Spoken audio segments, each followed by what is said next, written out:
Hey, how's it going, world? Welcome to A1 Sports Politics with your main man, Kendall Warren, aka Young K-Dub. I hope everybody having a good day. Okay, NBA Talk. Big trade went down today between the OKC Thunder and the New York Knicks. Finally, the Knicks finally let Melo off that leash. The guy been wanting to leave since last year, and y'all finally made the move. Good. And y'all sent him to a really good place like OKC with two other superstars where he can prove himself and prove that the disaster that was going on in New York was the problem. It wasn't Melo. It wasn't Melo. But that's what everybody's saying. That's what it looked like. That's what Phil Jackson made it look like.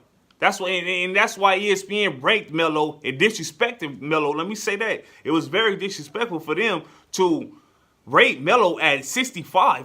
Like the 65th player in the league. Like, come on now. That's disrespectful. And I don't know what's going on with that. But I guarantee you that New York and the disaster that was going on over there has a lot to do with that. The OKC Thunder sent over Cantor and McDermott and a second-round draft pick and to get Carmelo Anthony. That's good.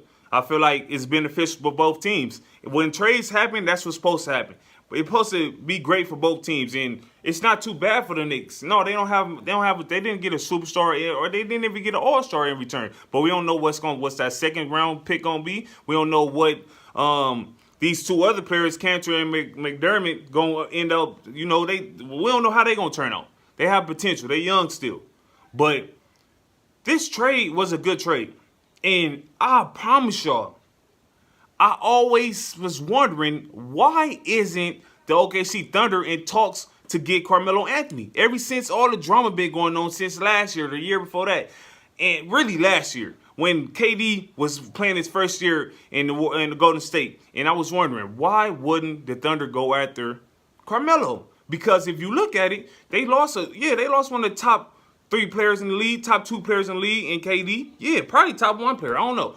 But if they was to replace him with a Carmelo Anthony who can score everywhere on the court, who's the probably top 5, top 2 player in scoring in the league. Yes, he is. Offensively, he's one of the best players in the league. Don't get that twisted. I don't know what ESPN talking about rating that dude at 65. They got a problem. I don't know what's wrong with them. They high drunk or believe in unicorns if they think that of Carmelo Anthony. I still think he's a superstar.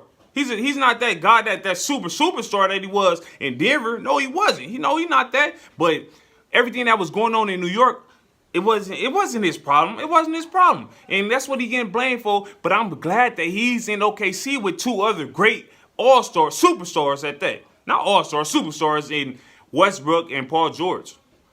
He can prove himself now, and OKC is back on the top from when they had KD and Harden and Westbrook at the same time, when they had that powerhouse. They now have a powerhouse again.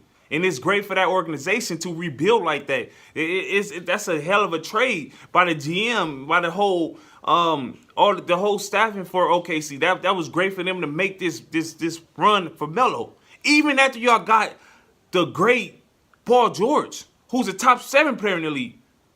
OKC is coming, man. And after this trade, I will pit them at 2. I will pit them at number 2 in the Western Conference. Out of the whole league, probably I'll rank them at probably 3. Probably 3 after the Cavs. After the Warriors and the Cavs. Yes. On paper, they're better than the Rockets. They better than Boston. The Rockets. San Antonio. They better than the Timberwolves. Yeah, the Timberwolves looking real nice. They young though. That's what probably hurt them. That's why I will rate them under the OKC Thunder. But they're still not better than the Warriors.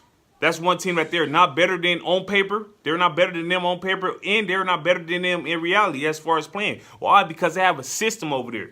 They have a system going on over in Golden State where everybody get the ball. It's beneficial for everybody, and they know how to play together. And they done won 2 rings. They done been to 3 finals straight, and they have the great KD now, who's a whole different total monster now. And we seen what he did in the last year's finals. Yes, they have that.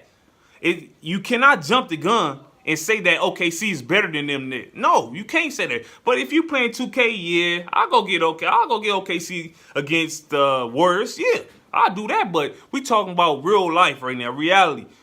They're not better. They're not better on paper than the Warriors, and they're not better. They're just not better. We don't know what we gonna get from OKC. We know that I feel like, yeah, they gonna be good. They can go to the Western Conference Finals, yeah, at least at Western Conference Semifinals, something like that. But I think they have to go to the Western Conference Finals to know if this is for real. If they don't go that far, it's not a for sure thing if we're going to see Paul George return, if he's not going to come to LA. We're not going to see if Westbrook is going to sign that extension. We don't know. He probably signed that before then. But he still haven't signed it yet. But making this move right here, what you waiting on, Westbrook? What you waiting on? We expect for him to sign that deal that's sitting on the table and he haven't even answered to yet. Expect for him to at least make a move on that because he see what his organization's trying to do. They're trying to go get him some help. And if I'm Westbrook, I am so happy right now. I'm even happy for him myself, and I'm not him. I'm happy for him that he went through that. He lost a friend, a big brother, what they used to call it. I don't know. And KD, and he went to the enemies. And in return, he got back 2 superstars that can do a lot. And this is gonna be big, man. This is gonna be big. And even how they play, I hope Coach Donovan can really, who's a great coach. He's a pretty good coach. He was a good coach at Florida, even though they was beating my UCLA Bruins. But he was a good coach. Hopefully he can make something happen and, being able and knowing how to get the ball in each player's hand. And one good thing, though, that I can say, Westbrook do not have to do everything. He don't have to get no triple-double no more. He don't have to handle the ball no more because Paul George, who's a playmaker, play defense, that can shoot the three, that can score everywhere on the court, but he's a playmaker at that. Melo is just a pure scorer. That's what Melo does. And we all know what Westbrook do. He do everything. That's the triple-double king.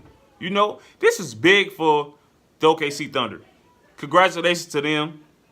And I'm telling y'all again, they're not ready for the Warriors. Don't jump the gun yet. They're better than all the other teams, the other the Rockets, the Spurs. Yeah, they're better than them teams, but we don't know yet.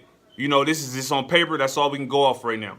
But let me know if y'all think that the OKC Thunder can beat the Warriors now. Let me know. Please comment, share, and everything else. And I'll reply back, whatever. If you disagree with anything I said, let me know. But the question is, do OKC have enough to beat the Warriors? That's all I got for y'all. A1 Sports Politics with K-Dub.